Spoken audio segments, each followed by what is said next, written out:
তার জিকির, তার স্মরণকে সম্মানিত করা হয়েছে। সারা দুনিয়ার মানুষ তার নাম শুনলে সাল্লাল্লাহু আলাইহি ওয়াসাল্লাম পড়েন।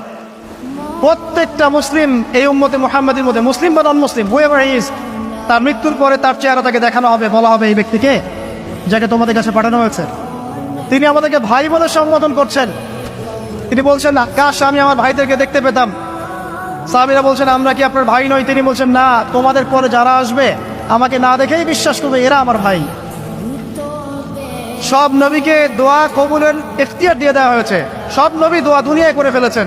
আমাদের নবীজি এত কষ্ট করার পরেও দুনিয়াতে দোয়া করেন নাই। তিনি পরকালে দোয়াটা জমা রেখেছেন, সেটা শাফাআত, আমাদের সবার জন্য শাফাআত করবেন তিনি। ইনশাআল্লাহ এই শাফাআতে সমস্ত কবিরা গুনাহগার ব্যক্তি জান্নাতে যাবে।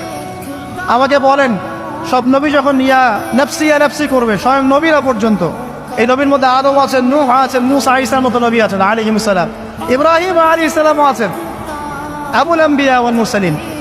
তখন তিনি বলবেন, ইয়া উম্মতি ইয়া উম্মতি। এখন আমাকে বলেন তার স্বার্থ কোথায়? তিনি যে এত হিউজ একটা স্ট্রাগল করলেন সারাটা জীবন ধরে। আমি আপনাকে তার স্ট্রাগলের সর্বশেষ নমুনাটা বলছি। একদম মৃত্যু সজ্জায় যখন তার মৌতের যন্ত্রণা উঠে যায়, তিনি বলছেন মৃত্যুর যন্ত্রণা প্রচণ্ড, তিনি এই কথা বলছেন আর চেহারাটা মুছছেন পানি দিয়ে। তখন ফাতিমা রাদিয়াল্লাহু আনহা এসে বলছেন, আমার বাবার কষ্ট, আমার বাবার কষ্ট। আর ফাতিমা রাদিয়াল্লাহু আনহাকে তিনি কানে কানে একটা কথা বললেন। ফাতিমা রাদিয়াল্লাহু আনহা হাসতে শুরু করলেন। তখন আয়েশা রাদিয়াল্লাহু আনহা পরে জিজ্ঞাসা করেছিলেন যে, কি বলেছে তোমাকে তোমার বাবা? তিনি বলেছিলেন যে, আমাকে আমার বাবা বলেছে যে এই যন্ত্রণা তার ইন্তেকাল হবে। তখন আমি কাঁদতে শুরু করলাম। তারপরে আমাকে তিনি বললেন, আমার পরিবারের মধ্যে তুমি সবার আগে আমার সাথে দেখা করবে জান্নাতে। তখন আমি হাসতে শুরু করলাম। এই জায়গায় একটা ঘটনা ছিল, সেটা হলো যখন তিনি প্রচন্ড কষ্ট করছেন মৃত্যুর যন্ত্রণায়, ফাতিমা রাদিয়াল্লাহু আনহা তিনি বলছেন, আমার বাবার কষ্ট। নবী সাল্লাল্লাহু আলাইহি ওয়াসাল্লাম বলছেন, শোনো ফাতিমা, লিসেন, এই স্টেটমেন্ট আপনি ভালো করে শোনেন এবং মন থেকে উপলব্ধি করার চেষ্টা করেন। তিনি বলেছেন, হে ফাতিমা, আজকের পর থেকে তোমার বাবার কোনো কষ্ট থাকবে না। আমার কথা বুঝতে পারছেন না? আজকের পর থেকে তোমার বাবার কোনো কষ্ট থাকবে না, মানে আজকে তিনি জান্নাতুল ফিরদাউসে চলে যাবেন। এই যে 23 বছর তিনি ছিলেন নবী হিসেবে, প্রতিটা দিন রাত তাকে দিনের জন্য কষ্ট করতে হয়েছে। শারীরিক কষ্ট, মানসিক কষ্ট, খাদ্যের কষ্ট, বাসস্থান। আচ্ছা, আমরা তো অনেক কথা বলি অনেক নেতাদেরকে নিয়ে, অনেক দার্শনিক, বিজ্ঞানী, সমাজবিজ্ঞানী, ফিলোসফার, বুদ্ধিজীবী ইত্যাদি। আমাদের যা আছে আমরা একটু মিলাই। নবী সাল্লাল্লাহু আলাইহি ওয়াসাল্লামের কি ছিল? এই মহান নেতা যিনি সারা জীবন কষ্ট করলেন, শেষে ফাতিমা রাদিয়াল্লাহু আনহাকে বলছেন, আজকের পর কোনো কষ্ট থাকবে না, আজকেই শেষ, সব কষ্ট আজকেই শেষ হয়ে যাবে। এই ব্যক্তির কি বাড়ি ছিল ডুপ্লেক্স? এই ব্যক্তির কতটুকু জমি ছিল? এই ব্যক্তি কতটুকু খাবার খেয়েছে প্রত্যেক দিন? এই ব্যক্তির কয়টা আলিশান জামা ছিল আমার মতো, আপনার মতো? এই ব্যক্তির কত ব্যাংক ব্যালেন্স ছিল?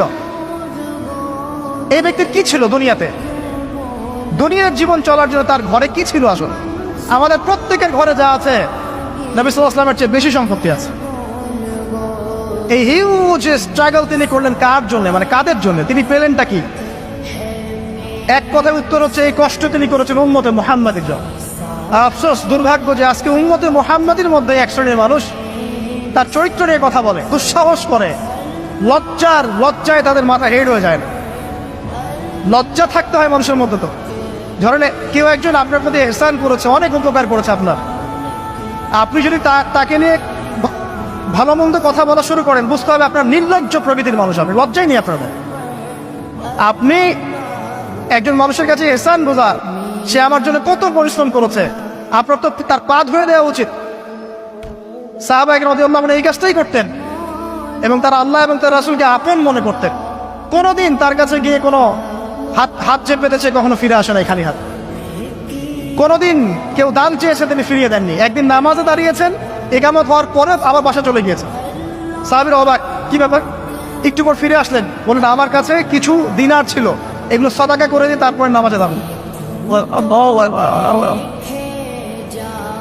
সবসময় সত্য বলেছেন, সত্যের উপর থেকেছে, এতিমদের খোঁজ নিয়েছেন, বিধবাদের পাশে ছিলেন, উম্মাহকে ঐক্যবদ্ধ করেছেন, মানুষের মাঝে ভেদাভেদ দূর করেছেন, এক ওয়ান উম্মাহ ন্যাশন গঠন করেছেন, সুদ দূর করেছেন, মাদক দূর করেছেন, শিরক দূর করেছেন, আল্লাহ ভোলা মানুষকে আল্লাহকে চিনিয়েছেন, পরকালকে চিনিয়েছেন। মানুষকে জান্নাতের পথ দেখিয়েছেন, কি করেন নাই? আপনি আমাকে একটা সেক্টর দেখান যেটা মানুষ করার বাকি থাকে, যেটা তিনি করেন নাই, একটা সেক্টর দেখান।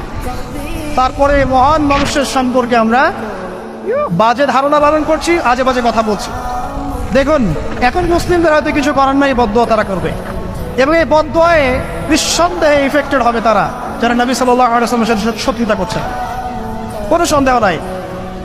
কিন্তু এমন একটা সময় আসবে, দেখবেন আজকে থেকে 100, 200, 500 বছর, কত বছর আমরা জানি না, যে এই পৃথিবীর বুকে নবী সাল্লাল্লাহু আলাইহি ওয়াসাল্লামকে নিয়ে একটা বাজে মন্তব্য করার মানুষ অবশিষ্ট থাকবে না ইনশাআল্লাহ।